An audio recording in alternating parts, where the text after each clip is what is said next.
My name is Carol, I'm 68 years old, and my future daughter-in-law gave me a fake address to my own son's wedding. Before I tell you how he left her standing alone at the altar, let me know where you're watching from in the comments. The stone steps of St. James Church felt like a block of ice, seeping right through the thin fabric of my dress. My best dress, the one I'd saved for 6 months to buy, was wrinkled now, stained with dust from the road and damp from the morning mist. I ran a trembling hand over the beautiful lavender fabric, the color I'd chosen because it was my son Mark's favorite when he was a little boy. But there was no one here to see it, no one to notice.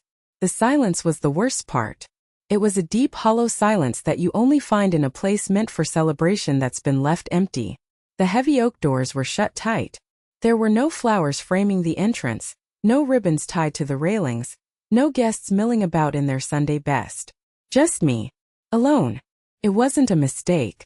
The thought hit me not like a gentle wave but like a physical blow, a punch to the gut. My heart, which had been racing with panic for the last 3 hours, suddenly felt heavy and cold, like a stone in my chest. This was calculated. Jessica, she did this to me on purpose. Tears started to well up, hot and angry against my cold skin. These weren't the gentle, happy tears a mother is supposed to cry on her son's wedding day. This was the burn of betrayal, of pure, unadulterated humiliation. The image of her face flashed in my mind, that perfect practiced smile she always wore, the one that never quite reached her eyes. I could almost hear her voice, smooth as silk, saying, "I just want to make sure everything is perfect for you, Carol." Liar. How did it come to this? How did the happiest day of my son's life become the most painful day of mine? My mind reeled backwards, searching for answers, for the first sign that I'd missed, the first crack in the polished facade. It all started a year ago. On a perfectly normal Tuesday when my son Mark, the light of my life, walked through my front door holding the hand of the woman who would try to destroy our family. She was beautiful, I'll give her that. Polished like a doll you're not allowed to touch. Tall, slender, with blonde hair that fell in perfect, effortless waves, and clothes that cost more than my monthly mortgage payment. Mark was beaming. His face lit up with a kind of joy I hadn't seen since before his father passed away. "Mom," he'd said, his voice full of pride. "This is Jessica." I pulled him into a hug, then turned to her with my warmest smile. "It's so wonderful to finally meet you, Jessica. Mark has told me so much about you." "All good things, I hope," she said, her handshake firm and cool. From that first moment something felt off. She praised my cooking without smiling. She laughed at my stories about Mark's childhood, but her eyes never laughed with her. They scanned my small, cozy living room, lingering for a moment on the worn armchair where my husband used to sit, the patched-up throw pillow, the slightly faded family photos on the mantelpiece. I saw a flicker of something in her gaze. Not quite pity, but something close to it. Disdain. Mark, of course, saw none of it. He was blinded by her completely and utterly. He saw a bright, ambitious woman who worked in finance, who challenged him and made him laugh. He saw a future. A wife. But I saw something else. Something hiding just beneath that perfect, polished surface. I tried to like her, I really did. For Mark's sake, I invited her for Sunday dinners. I asked her about her work, her family, her dreams. But every conversation felt like a performance. A carefully scripted play where she was the star, and I was just a background character. There was a coldness in her eyes, a secret cruelty that I saw long before my son did. And as I sat there shivering on those church steps, I knew I was about to find out just how deep that cruelty ran. I pushed myself to my feet, my old bones aching with a weariness that went far beyond physical exhaustion. The ceremony was supposed to have started an hour ago. He was married by now. My son was married and I had missed it. She had one. But as I looked down at my phone, at the single bar of service flickering in and out, a new feeling began to bubble up through the grief and humiliation. It was a hot, fierce feeling. It was rage. And it was a mother's resolve. This wasn't over. I took a deep, shuddering breath. I didn't know where the real wedding was. I didn't know if I could even get there. But I knew one thing for sure. I had to try. I unlocked my phone, my fingers fumbling on the screen, and I started with the one person I knew I could trust. My neighbor, Donna. As the phone began to ring, I prayed she would pick up. I had one last desperate idea. That first day, She walked into my home as if she were inspecting a property she was considering for demolition. My little house, the one I had poured 40 years of love and memories into, the house where I'd brought Mark home from the hospital wrapped in a blue blanket, suddenly felt inadequate and shabby under her cool, assessing gaze. Every corner her eyes landed on seemed to shrink. "It's so cozy," she'd said, the word hanging in the air, stripped of all its warmth. It was the way she said it, a slight, almost imperceptible curl of her lip, that made it sound like cramped or quaintly impoverished. Mark, bless his innocent heart, just squeezed her hand, oblivious. My mom has a real knack for making a place feel like home. He was so proud of me and of the life we'd built. He couldn't see the subtle condescension. For his sake, I pushed my unease aside like a pile of dust under a rug. I served my famous pot roast, the one his father, John, used to say could solve all the world's problems. It was a recipe passed down from my own mother, simmered for hours with herbs from my garden. Jessica picked at it with her fork, separating the tender meat from the carrots. "I'm trying to watch my carbs," she explained with a little sigh, as if my home-cooked meal was a terrible inconvenience to her disciplined lifestyle. The evening wore on, a strained affair of polite questions and carefully vague answers. The real moment, the one that planted the first true seed of dread in my heart, came after dinner. I was feeling nostalgic, wanting her to see the boy I knew, the laughing scrape-knee boy, not just the successful engineer she was dating. I pulled out the old, heavy, leather-bound photo album, its pages softened with age. "Oh, you have to see this one," I said, my voice thick with emotion as I opened it to my favorite page. It was a picture of Mark, about 10 years old, sitting high on his father's shoulders at a 4th of July picnic. They were both laughing, heads thrown back against a brilliant blue sky, pure, uncomplicated joy captured in a single fading snapshot. My husband, John, had been gone for 15 years, and photos like this were all I had left of him. They were priceless, more valuable than any inheritance or stock portfolio. "This was the year before John, before his funeral," I said softly, my finger tracing the edge of the photograph. Mark was so proud of his dad's promotion at the factory that year. He thought his dad was the strongest man in the world. Jessica leaned in, a faint, unreadable smile on her face. She was holding a glass of deep red Cabernet. As I pointed to another photo on the opposite page, John teaching a 5-year-old Mark to ride his bike, his little face a mixture of terror and glee, her hand seemed to jerk. The dark red liquid arced through the air, a perfect, glistening wave of destruction, splashing directly across the open page. It was like a scene in slow motion. The wine soaked into the thick, creamy paper, bleeding instantly across the smiling faces of my husband and my son, turning their joyful, sun-drenched memory into a grotesque purple stain. A blob of red completely obscured John's face. "Oh my God!" Jessica gasped, pulling her hand back with theatrical shock. "I am so sorry. How clumsy of me. My hand just slipped." Mark rushed to the kitchen to get a cloth. "It's okay, Mom, it was an accident. We can fix it, I'm sure." But we couldn't. The images were ruined, warped and stained forever. Jessica was a flurry of apologies, dabbing at the mess with a napkin, her frantic movements only smearing the ink and making the stain worse. But through her performance of distress, I saw it. Just for a split second, as she looked down at the ruined photograph of my dead husband, I saw a flicker of something else in her eyes. It was cold, sharp, and utterly triumphant. It was the look of a predator who had just successfully marked her territory.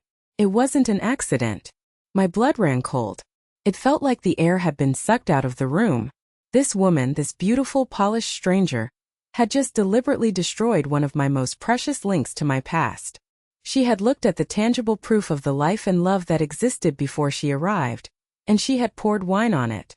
Mark, ever the peacekeeper, saw none of it. He saw a clumsy mistake and a flurry of heartfelt apologies. He wrapped a comforting arm around her shoulders. "Don't worry about it, honey. Mom knows you didn't mean it." I forced a smile so tight it made my jaw ache. "Of course," I managed to say, my voice sounding distant and strange to my own ears.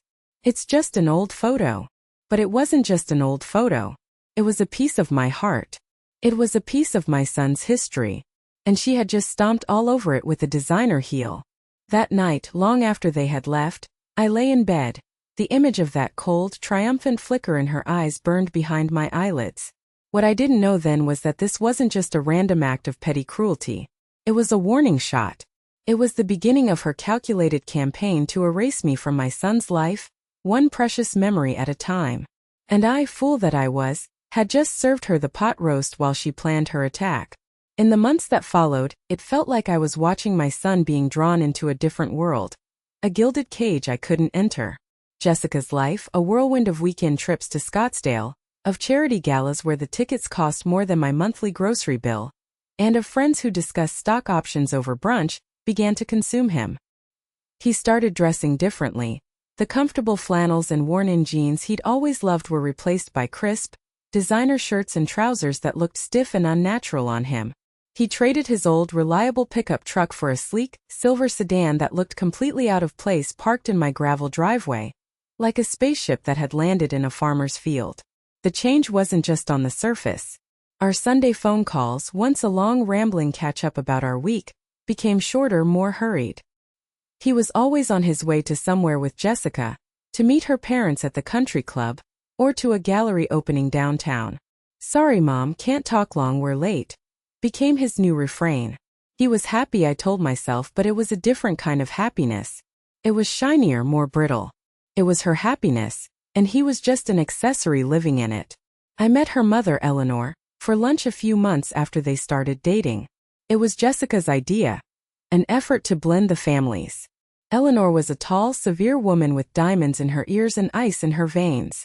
She chose a restaurant downtown where the water glasses were taller than the flower vases, and the menu didn't have prices. She spoke about Mark and Jessica's future not as a union of two people in love, but as a merger of compatible assets. She asked me about my late husband's pension, and whether Mark had a substantial college fund saved for any future children. When I mentioned that Mark had worked his way through state college with scholarships and part-time jobs, a look of faint distaste crossed her face.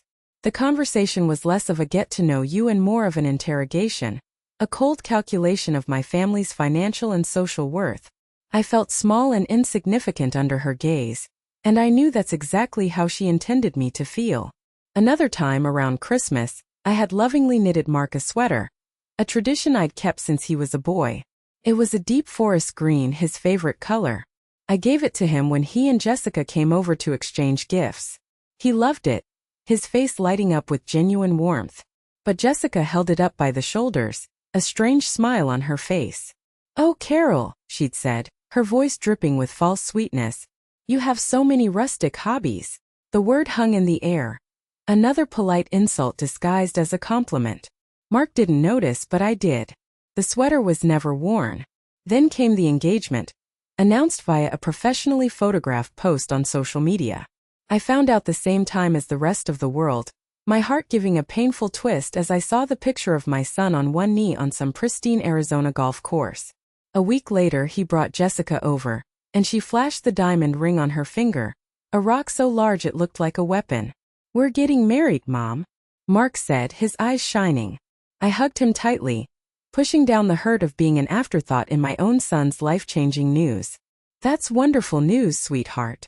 2 weeks before the wedding, Jessica showed up at my house unannounced. She was alone.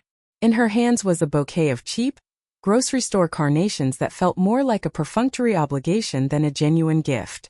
"I just wanted to drop this off," she said, her smile not reaching her eyes. "And I wanted to talk, just us girls." We sat in my living room, the same room where she'd ruined my photo album. She looked around with that same faint air of disapproval. "Mark is just so swamped with this new project at work, poor thing. His promotion is riding on it. So he asked me to personally bring you the directions to the venue. He was so worried you might get lost." The lie was so smooth, so practiced, it almost sounded true. Mark would never be too busy to talk to me about his own wedding. He would have called. But I wanted to believe. For my son's sake, I wanted to think that maybe she was trying, that she was making an effort. She pulled a single, elegantly folded piece of paper from her expensive handbag. It was thick, creamy cardstock. "It's at a place called Willow Creek Manor," she said, her voice dripping with fake enthusiasm. "It's a bit out of the way, very exclusive. We didn't want the wedding to be too public." She handed me the paper. The address was written on it in perfect flowing calligraphy.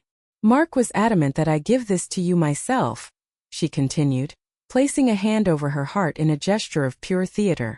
He said, Jessica, you have to make sure my mom has this.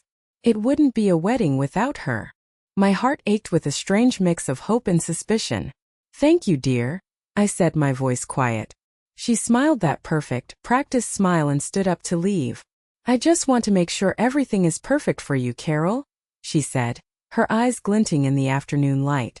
I walked her to the door and watched her get into her silver sedan and drive away. I looked down at the beautiful piece of paper in my hand. It felt heavy, important.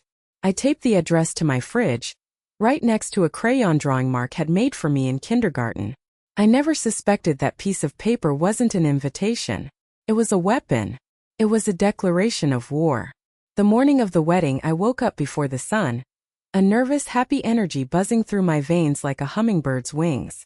This was the day. The day my son, my only child, would start his own family. I showered, carefully styled my graying hair into an elegant updo, and put on the lavender dress. Looking in the mirror, I saw the face of a 68-year-old woman, etched with the lines of worry and laughter, but today, I felt a sense of dignity and pride that made me stand a little taller. Today I was the mother of the groom. I'd called the local taxi service the day before, wanting to make sure I had plenty of time. At 10 o'clock sharp, an older, clean cab pulled into my gravel driveway. The driver was a man about my age, with kind, crinkly eyes and a friendly smile that seemed genuine. His name was George. Big day, ma'am? He asked as he held the door for me, a gesture of old-fashioned courtesy that was becoming rare.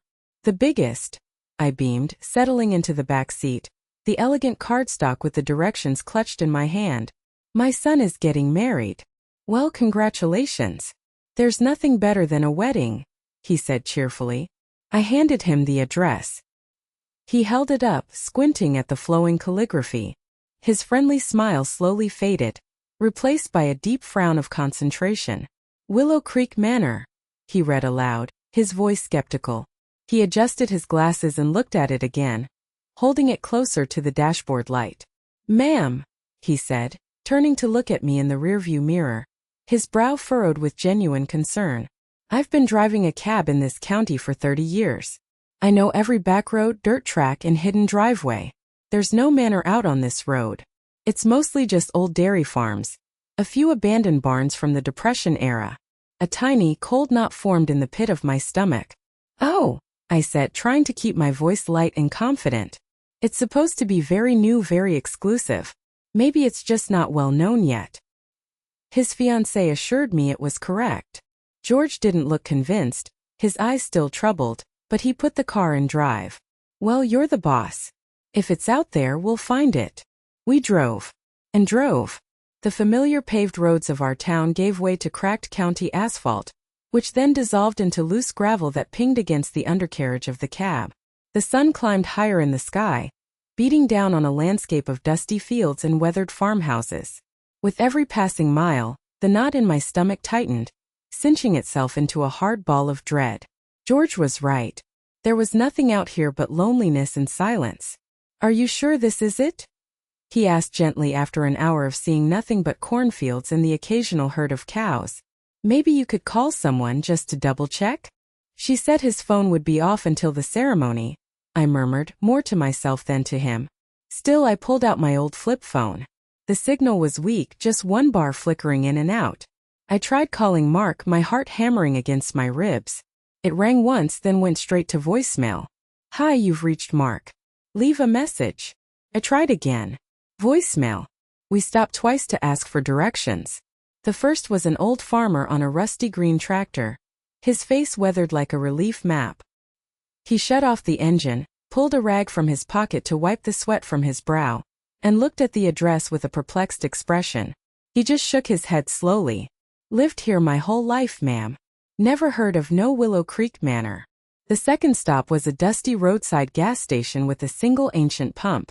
The woman behind the counter, who looked like she'd been there since the pump was new, laughed, a dry, crackling sound. Honey, the only manor out here is the one the crows have in that old dead oak tree down the road. You've been sent on a wild goose chase. Her words hit me with a jolt of fear. A wild goose chase? It couldn't be.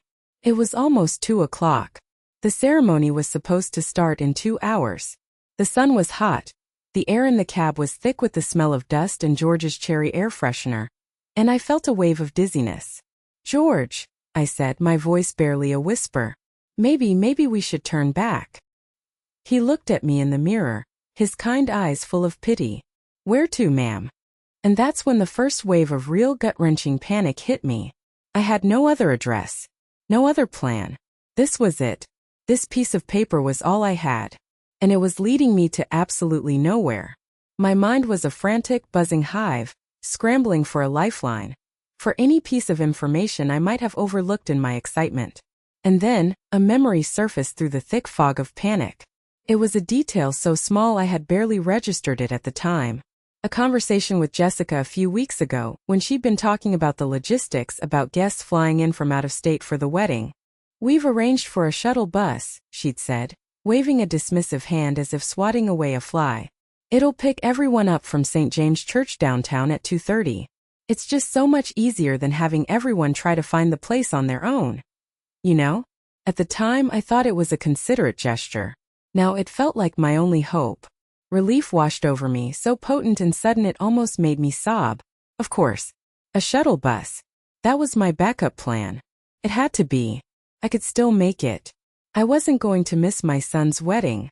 "George," I said, my voice filled with a desperate, renewed hope, "take me to St. James Church. Downtown. As fast as you can, please." George nodded, a look of profound relief on his own face. He didn't ask any questions. He spun the car around on the narrow gravel road, kicking up a cloud of red dust, and we sped back toward town. The whole way I sat on the edge of my seat, my eyes glued to the clock on the dashboard. 2:15, 2:20. My heart pounded in a frantic rhythm against my ribs, in time with the ticking numbers. We were going to make it. I chanted the words like a prayer in my head. I am going to make it. We pulled up in front of the familiar stone facade of St. James at exactly 2:29 p.m. I practically threw a wad of cash into the front seat, not even waiting for change. "Thank you, George. Thank you for everything," I called, scrambling out of the cab. "Good luck, ma'am. I hope you have a wonderful time," he called after me, his kind voice swallowed by the sound of him driving away. But as I turned to face the church, the hope that had been carrying me for the last hour evaporated like a mirage on a hot road.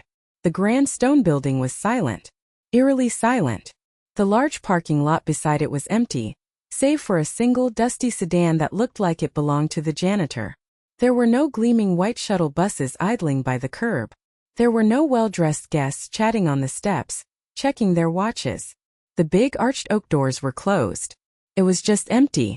A cold dread, far worse than the panic I'd felt on the country road, began to creep up my spine.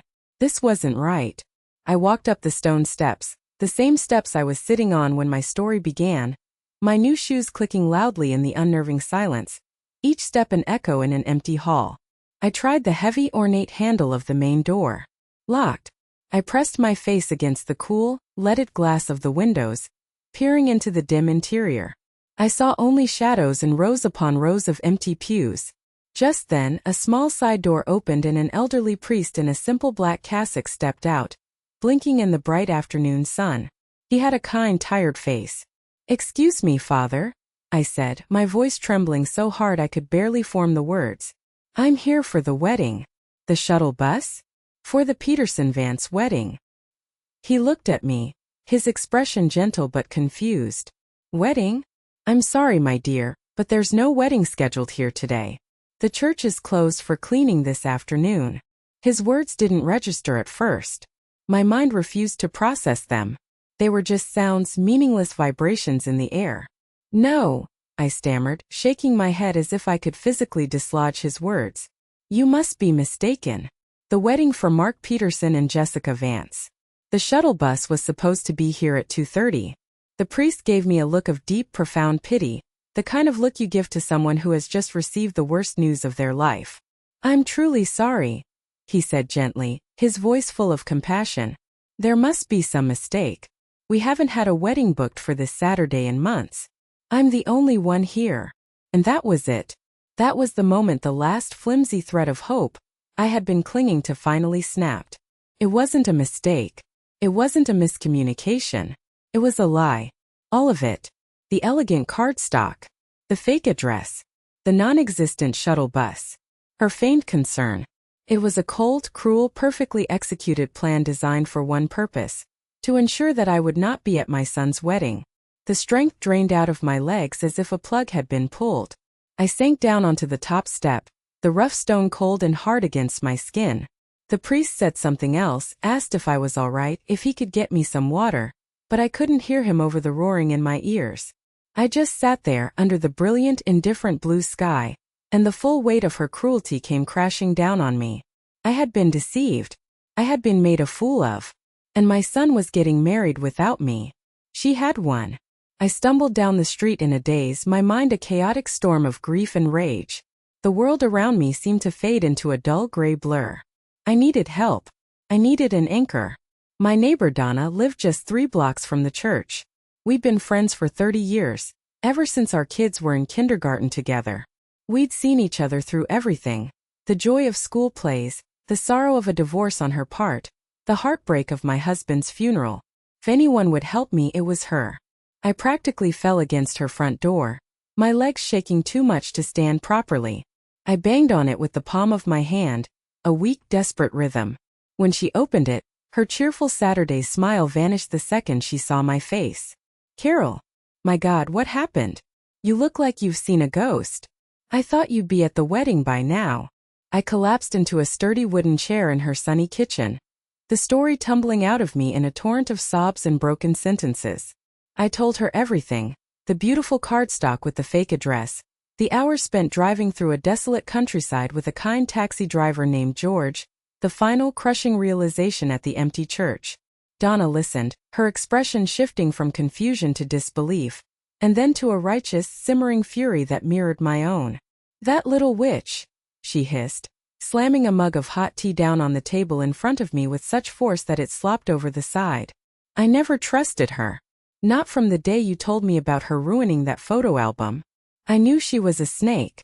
Just then, Donna's granddaughter, Chloe, a bright, tech-savvy 16-year-old with purple-streaked hair and a sharp intelligence in her eyes, wandered into the kitchen, scrolling on her phone. She looked up from her screen, saw my tear-streaked face and crumpled dress, and her usual teenage nonchalance was immediately replaced by genuine concern. "What's wrong, Grandma Carol?" she asked, her voice soft.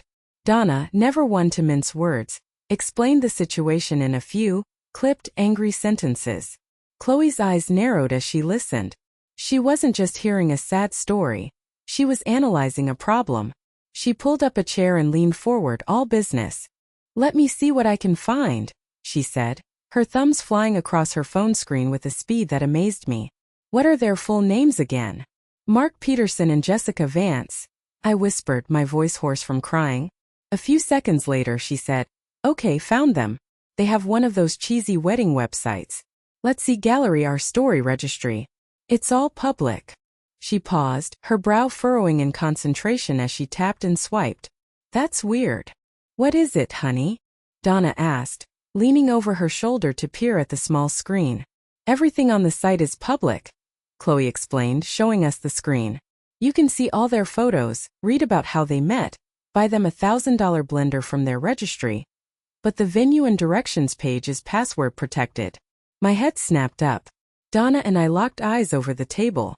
Password protected. It was the smoking gun. It wasn't a mistake. It wasn't a simple oversight. It was a deliberate, calculated act to hide the location from anyone who wasn't specifically given the password. It was proof. Concrete proof that this was no accident. This was a targeted attack designed to isolate and exclude me. "That conniving little snake," Donna muttered, her knuckles white as she gripped her own mug. "Don't worry," Chloe said, her voice filled with a steely determination that gave me a flicker of hope. "She might be clever, but she's not that clever. The internet doesn't keep secrets very well." Her fingers danced across the screen again. "If they're having a big, fancy wedding in this area, they're not getting married in a barn. I'm searching for all the high-end wedding venues, country clubs, and estates in Madison County." A list appeared on her screen. "Okay," she said, reading them off with the precision of a detective. The Grand Oak Manor Lakeside Estates, the Rosewater Pavilion, Sterling Hills Country Club, and the Vineyard at Crestwood. She quickly grabbed a pen and scribbled the names and addresses onto a napkin from the holder on the table. "It has to be one of them," she said, pushing the napkin across the table to me. She looked me right in the eye, her gaze full of a confidence that felt like a lifeline. "You're going to that wedding, Grandma Carol." I stared at the list, my hands shaking so much I could barely pick up the flimsy piece of paper. 5 locations. They were spread out all over the county. I looked in my purse. After paying George, I had just enough cash left for maybe one more long taxi ride if I was lucky. This was it. This was my only shot. I stood up, fueled by a fresh surge of adrenaline. I hugged Donna and Chloe tightly, thanking them through a new wave of grateful tears. "I have to go," I said, my voice finding a strength I didn't know it possessed. I walked out of Donna's house and back into the harsh afternoon sunlight, the flimsy napkin clutched in my hand like a winning lottery ticket. I stood on the curb, my heart pounding, and flagged down the first taxi I saw. "Where to?" the driver asked, his face impassive. I took a deep, shaky breath and read the first name on the list. The Grand Oak Manor. "And please hurry." The new taxi was a beat-up sedan that smelled faintly of stale cigarettes and regret. The driver, a weary-looking man with a permanent scowl, seemed to be in even less of a hurry than George had been. Every red light felt like a personal insult, a conspiracy to keep me from my son. Every slow car in front of us felt like an obstacle placed there by Jessica herself, another barrier in her cruel, elaborate maze. I sat rigidly in the back, twisting the precious napkin in my hands until it was a damp, shredded mess, my leg bouncing with an anxiety so intense it was almost painful. The Grand Oak Manor was a bust. A large, professionally printed sign hanging on its wrought iron gates announced it was closed for private renovations. My heart sank into my stomach. That was $20 precious wasted, $20 I couldn't afford to lose. The driver sighed dramatically. "Next one on the list," I told him, my voice tight and strained. "Lakeside Estates." Another 25 minutes of agonizingly slow travel followed, each minute feeling like an hour. Lakeside Estates was beautiful, nestled on the shore of a sparkling lake. But the event being held there was a corporate retreat for a pharmaceutical company. Men and women in identical navy blue polo shirts were milling about on the lawn, name tags clipped to their collars. No white dresses, no tuxedos, no joy. Strike 2. The cash in my purse was dwindling at an alarming rate. I could feel the driver's impatience growing into outright hostility. He kept glancing at me in the rearview mirror, his scowl deepening. "Lady, you sure you know where you're going?" he grumbled, his voice dripping with annoyance. "The meter's running, you know." "The Rosewater Pavilion," I said, my voice barely a whisper, ignoring his tone. My throat felt tight with unshed tears. "It's the next one." By the time we got there, I knew it was wrong before we even pulled into the driveway. The parking lot was nearly empty, except for a handful of cars and a van from a party supply store. A group of teenagers were setting up for what looked like a high school prom, struggling with a large sequined banner that read, "A Night Under the Stars." I didn't even get out of the car. I felt a wave of despair so strong it made me nauseous. This was a fool's errand, a wild goose chase, just as the woman at the gas station had said. She had won. I was running out of time, running out of money, and running out of hope. "Look, lady, I've had enough of this," the driver said, pulling over to the side of the road. "I'm not driving you all over the county on a whim. Where's the last stop?" My voice was shaking so badly I could barely read the crumpled napkin. "Sterling Hills Country Club," I whispered. It was the furthest one on the list. I counted the bills in my purse. It would take almost everything I had left. The driver sighed so loudly it sounded like a tire deflating, but he turned the car around. As we drove through the opulent, manicured gates of the country club, my heart gave a painful, hopeful lurch. This was different. This was it. It had to be. The long, winding driveway was lined with cars, Mercedes, BMWs, the kind of expensive, soulless cars Jessica's family drove. I could hear the faint, elegant strains of a string quartet drifting on the afternoon air. "This is it," I cried, a sob of pure, unadulterated relief escaping my lips. "Stop here. Right here." I paid the driver the last of my money, leaving me with nothing but a few loose coins rattling in the bottom of my purse. I didn't care. I stumbled out of the car and ran towards the main clubhouse, a grand white-columned building that looked like something out of a movie. My heart was soaring. Against all odds I had made it. But my relief was brutally short-lived. As I approached the grand, columned entrance, a mountain of a man in a black suit and an earpiece stepped directly into my path, holding up a hand as if to stop a speeding car. "Can I help you, ma'am?" he asked, his voice a low, intimidating rumble. His eyes, small and hard, swept over me from head to toe, taking in my simple lavender dress, now hopelessly wrinkled, my wind-blown hair which had started to escape its pins, and the desperate, tear-streaked look on my face. I knew what he saw. Someone who didn't belong. "Yes," I gasped, trying to catch my breath. "I'm here for the wedding. The Peterson Vance wedding. I'm the groom's mother." He looked down at a clipboard in his hand, running a thick finger down a list of names. "I don't see a Carol Peterson on the guest list," he said, his voice flat and dismissive. "I need to see your invitation." I don't have it with me." I stammered, my mind racing, the humiliation burning my cheeks. There was a mix-up with the address. "Please, my son is in there. His name is Mark Peterson. I'm his mother." The security guard looked at me with open, undisguised suspicion. "Ma'am, this is a private event. If you're not on the list, I can't let you in." "But I'm his mother," I cried, my voice cracking, the injustice of it all threatening to shatter me completely. To come all this way, to fight so hard, only to be barred from my own son's wedding like a common trespasser. "Please just go in and get him. Tell him his mother, Carol, is here. He's expecting me." He crossed his massive arms over his chest, a final unmovable wall between me and my son. "I'm not leaving my post," he said, his voice devoid of any sympathy. "You need to leave the premises now, ma'am, or I'll have to call the police." The police? He was threatening to call the police on the mother of the groom. Tears of pure frustration and helplessness streamed down my face.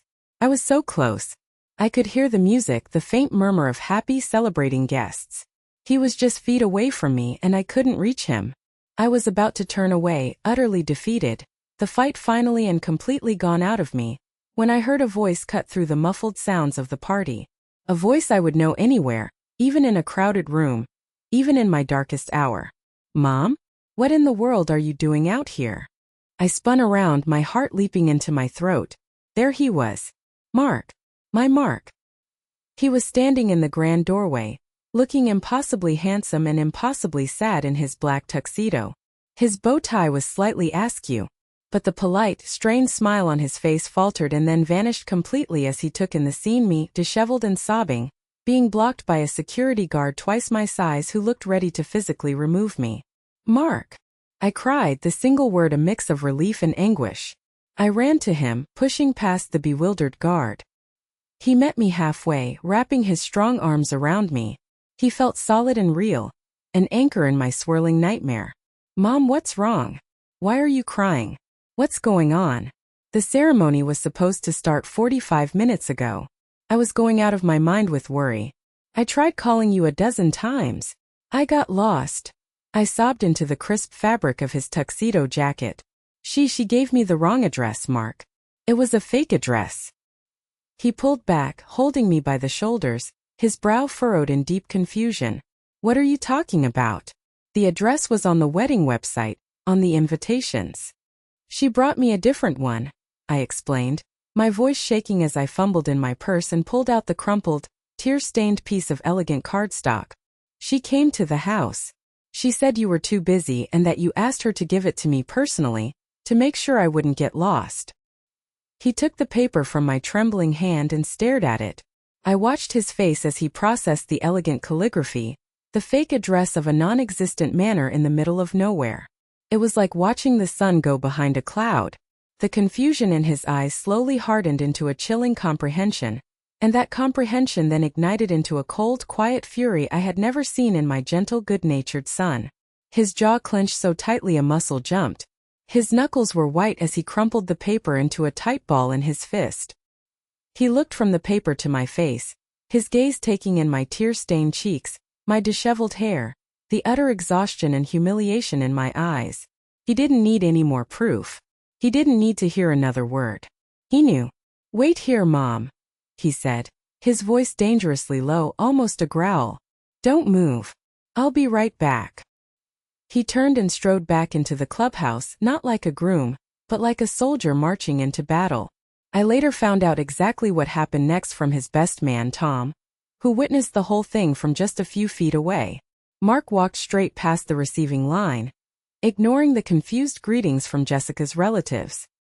He walked past the smiling guests holding champagne flutes, his eyes fixed on one target. He strode onto the small, raised platform at the front of the room, where the wedding officiant was waiting patiently. Jessica was standing there, a vision in white lace and diamonds, chatting animatedly with her mother, Eleanor. She looked up and smiled brightly when she saw him approaching, a perfect, dazzling smile that was pure performance. "There you are, darling. I was starting to get worried. We need to start." Mark didn't smile back. He walked right up to her, his face a mask of stone, and stood so close their chests were almost touching. "Where is my mother?" he asked, his voice clear and loud enough for the string quartet to falter and for the guests nearby to turn and stare. Jessica's smile wavered, a tiny crack in the perfect facade. "What do you mean? She's probably just running a little late. You know how she can be sometimes, a bit forgetful." "No, I don't know," Mark shot back, his voice like ice. "But I do know that she's been driving around the middle of nowhere for the past 4 hours, crying her eyes out, because you gave her a fake address. And I know she was just threatened with arrest by your security for trying to get into her own son's wedding." A collective shocked gasp went through the nearby crowd. Jessica's face went bone white, a stark contrast to her spray tan. "Mark, what are you talking about? That's insane. It must have been a mistake. A terrible misunderstanding. I would never." Eleanor, ever the manipulator, stepped forward, placing a placating hand on Mark's arm, her fingers laden with rings. "Now, Mark, let's not make a scene in front of our guests. I'm sure it was just a simple misunderstanding. A little confusion of old age, perhaps. Your mother probably misread it or got turned around. Tom told me that was the moment everything changed. The condescending tone, the casual, cruel dismissal of me as a confused, senile old woman. It was the final fatal straw." Mark looked from Eleanor's smug, Botoxed face to Jessica's panicked one, and he saw them clearly for the first time, not as his future family, but as co-conspirators. "A misunderstanding," he repeated, his voice dangerously soft. He reached into his tuxedo pocket, but instead of a ring, he pulled out his phone. He turned to Jessica, his eyes boring into hers. "Unlock your phone." "What? Why?" she stammered, her eyes wide with pure animal fear. "Unlock it," he commanded, his voice leaving no room for argument. "Or I will." She knew he had her password. She'd given it to him months ago. Her hand trembled violently as she took the phone and typed in her code, her perfectly manicured nails clicking against the screen. He took it back from her, and in front of her, her mother, and a growing silent audience of horrified wedding guests, he opened her text messages. He found the thread between her and Eleanor from 2 weeks ago, the day she had visited my house. The room had fallen completely, deathly silent as he held up the phone and began to read them out loud. "The old woman is taken care of," Mark read, his voice ringing out with the cold, clear finality of a judge pronouncing a sentence. The silence in the grand ballroom was so absolute you could hear the clink of ice melting in 100 forgotten glasses. He was reading a text from Jessica to her mother, sent just minutes after she'd left my house. "Gave her the address to that abandoned dairy farm off Route 9. She'll be lucky if her ancient taxi even has enough gas to get back to town by midnight." A wave of shock, audible and sharp, rippled through the guests. People were staring, their mouths literally agape. Jessica looked like she was about to faint, her face the color of her expensive lace dress. Her father started to take a step forward, but Mark's glacial stare stopped him in his tracks. Mark continued reading, his voice unwavering and steady, each word a nail in her coffin. Eleanor's reply: "Perfect, darling. We don't need her folksy, down-market presence ruining the aesthetic of the photos. This wedding is about securing your future with a man from a good, solid profession, not celebrating his humble past." He looked up from the phone, his eyes dark with pain and fury, locking onto Eleanor, who looked as if she'd been slapped. "My humble past?" he said, his voice dangerously quiet, yet carrying to every corner of the room. "You mean the woman who worked 2 jobs after my father's funeral to make sure I had a college fund so I wouldn't be saddled with debt? The woman who sold her own mother's jewelry, my grandmother's inheritance, to help me with the down payment on my first house? That's the past you wanted to erase from the aesthetic?" He wasn't shouting. He didn't need to. Every word was like a hammer blow, striking at the very foundation of their carefully constructed world of wealth and status. He scrolled down the screen of the phone, his thumb moving with deliberate precision. "Oh, and here's my personal favorite," he said, a bitter, humorless smile touching his lips. It was a terrifying sight. "From Jessica, just this morning, sent to her maid of honor. Can't wait for this day to be over and the legal paperwork to be signed. Once we're married and he's legally tied to Dad's company, we can start phasing his mother out of the picture. He'll be upset for a while, but he'll get over it. The new salary and the partnership track will help him forget." The final text landed in the room with the force of a physical explosion. Jessica let out a small strangled sob, a sound of pure despair. This was it. There was no lying her way out of this one. Her father, a portly man with a face now the color of a ripe tomato, finally surged forward. "Now son, let's not be hasty. This is embarrassing for everyone. This is a family matter. Something a good lawyer can sort out after the honeymoon. Let's just get on with the ceremony." Mark held up a hand, silencing him with a single sharp gesture. He turned his gaze back to Jessica, who was now openly weeping, her perfect makeup running in black, tragic streaks down her face. "You thought I'd get over it?" he asked, his voice laced with a pain and disgust so profound it was heartbreaking.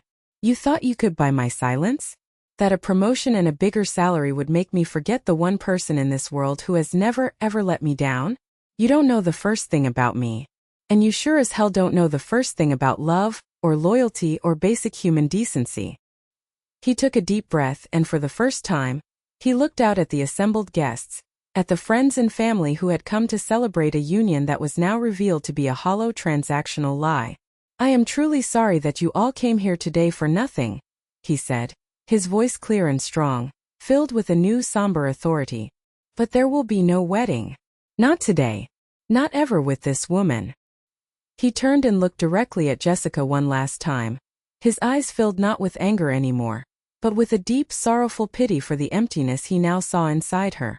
"I cannot, and I will not marry a woman who would treat the person I love and respect most in this world with such calculated, sadistic cruelty. My mother gave me life. She raised me alone. She worked until her hands bled for me. Anyone who doesn't honor that, anyone who sees that love as an inconvenience to be phased out, does not deserve to stand by my side." And with that, he tossed her phone onto the pristine white runner at her feet. It landed with a soft final thud. He shrugged off his heavy tuxedo jacket, undid his suffocating bow tie, and walked down from the platform. He didn't look back. He walked straight past the horrified, silent guests, through the opulent ballroom, and out the main doors, leaving Jessica standing alone at the altar, a perfect bride in a shattered dream, weeping in front of 200 witnesses to her public disgrace. He walked straight out of that grand hall and into the bright afternoon sun where I was waiting, my heart breaking and swelling with pride all at once. He took my hand, his grip firm and steady, and without a single backward glance at the life he had just dismantled, he said the 5 words that healed every wound from that horrible, horrible day. "Let's go home, Mom." We drove home in my son's fancy sedan, the silence between us heavy but not uncomfortable. It was the silence of shared trauma, of a battle fought and won, but at a tremendous cost. Mark drove with a steady, focused calm, his eyes fixed on the road ahead. He didn't cry, but I could see the devastation etched in the tight line of his jaw and the profound sadness in his eyes. He had loved her, or at least, he had loved the beautiful, elaborate illusion she had created. He had planned a future, invested his savings, his hopes, his heart. And in the space of 10 minutes, it had all been revealed as a lie, a cold, transactional arrangement. When we got back to my little house, the house she had deemed cozy and downmarket, he sank onto the sofa, the one Jessica had silently judged, and put his head in his hands. He didn't make a sound, but his broad shoulders shook with silent, racking sobs. I sat down beside him, putting a hand on his back, rubbing gentle circles, just as I had done when he was a little boy who had fallen off his bike and scraped his knee. There were no words that could fix this. Only time and the quiet, unwavering presence of a love that didn't come with conditions or clauses. The weeks that followed were a blur of ugly, complicated fallout. The news of the cancelled wedding and the reason for it spread through our small town like wildfire. Mark's phone blew up with calls and texts from friends, some supportive, some just morbidly curious. He answered none of them. He threw himself into his work with a ferocious intensity, leaving for the construction site before dawn and coming home long after dark, his face a grim mask of exhaustion. It was his way of coping, of building something new and solid when the foundation of his personal life had crumbled. Jessica's family, as I had expected, did not go quietly. Her father, a man used to getting his way through intimidation and money, called Mark's boss, trying to leverage his influence and suggesting that Mark's instability made him a liability. Thankfully, Mark's boss was a good man who valued Mark's integrity and work ethic more than a business connection, and he told Jessica's father exactly where he could go. Then came the letter from their lawyer. It was a nasty, threatening document, demanding full repayment for their half of the wedding expenses, a truly staggering sum, and hinting at a lawsuit for emotional distress and public humiliation. Mark just read it with a grim, humorless expression, handed it to his own attorney, and told him to handle it. He refused to be bullied or intimidated. Let them try, was all he said. Jessica herself tried everything in the playbook of a desperate narcissist. First came the tearful, pleading voicemails, dozens of them, claiming her mother had manipulated her, that she had been under too much pressure to plan the perfect wedding, that she hadn't meant for it to go so far. When that didn't work, the tone shifted to anger, accusing him of overreacting and humiliating her in public over a stupid, childish prank. Finally, she tried to get her friends to intervene, sending them to talk to him, to tell him he was throwing away the best thing that ever happened to him. Mark never responded.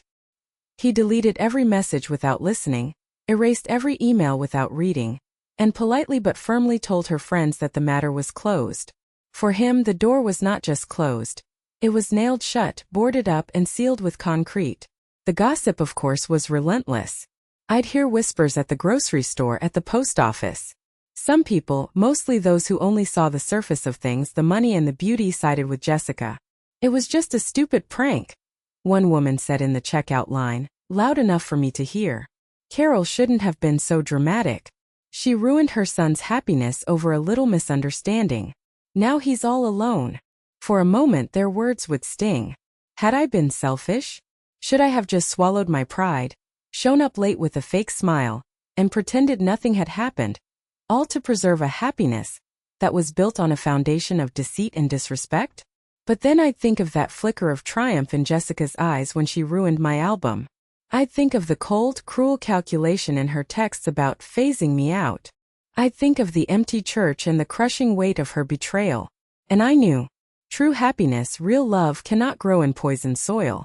A marriage that starts with such profound disrespect for family, for the very person who raised the man you claim to love, is not a marriage. It's a hostile takeover. And I had done the right thing by not letting my son sign that contract. It was a painful, brutal lesson, but a necessary one. Many of you listening might think it was a harsh decision. You might think I should have stayed quiet for the sake of peace. But I want you to stick with me, because what happened next proved that sometimes, the most painful endings are just clearing the way for the most beautiful and most genuine beginnings.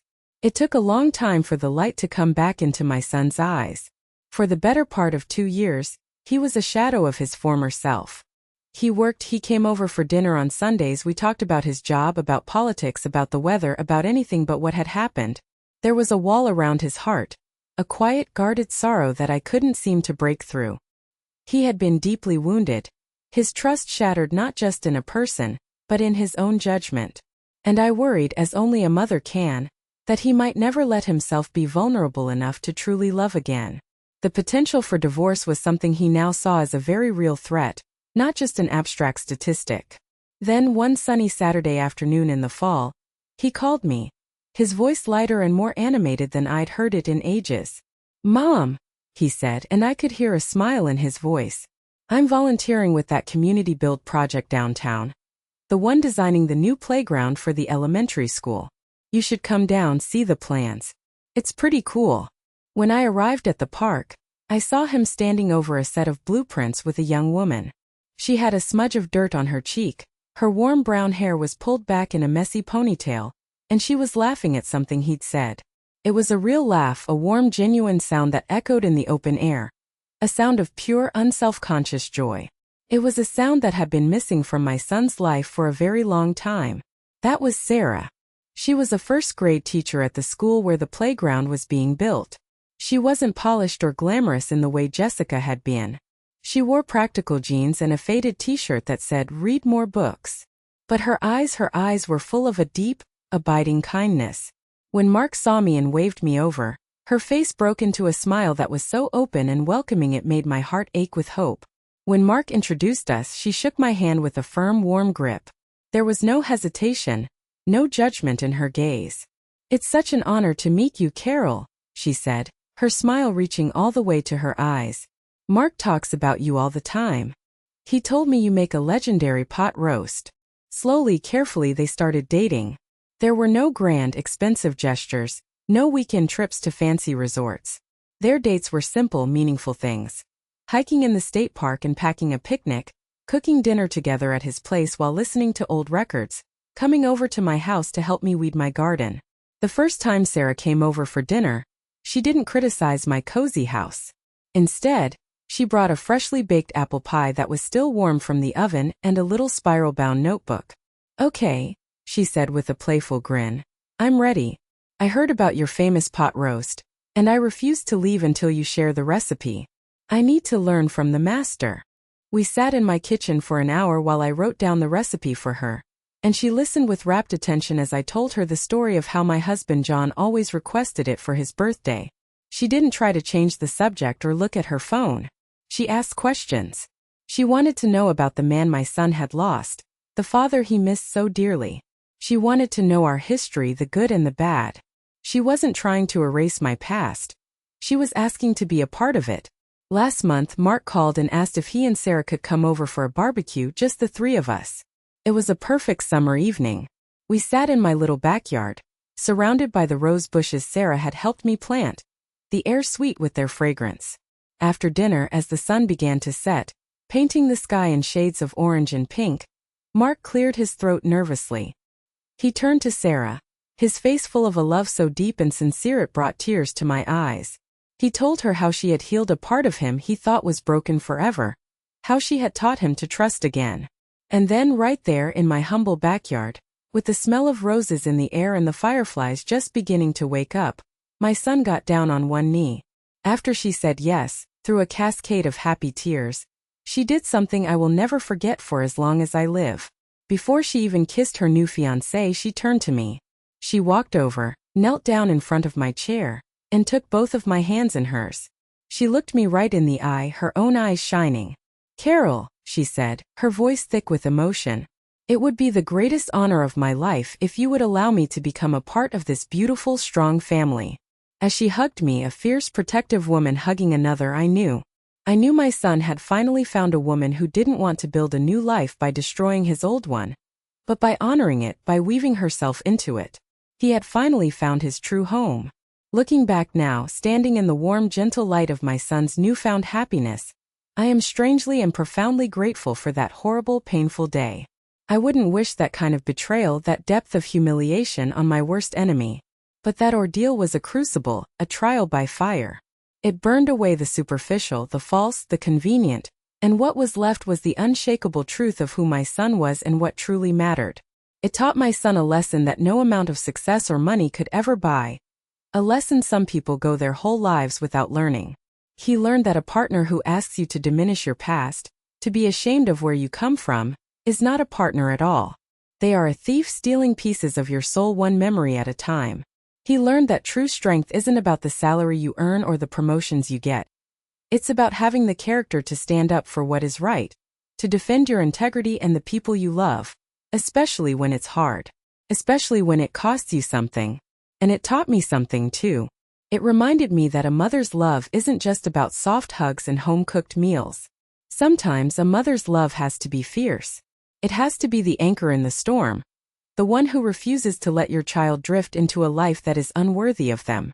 Sometimes it's about having the courage to watch their heart break, knowing that the sharp, clean pain of a necessary ending is 1,000 times better than the slow, creeping poison of a toxic life. It's about protecting their future even from themselves.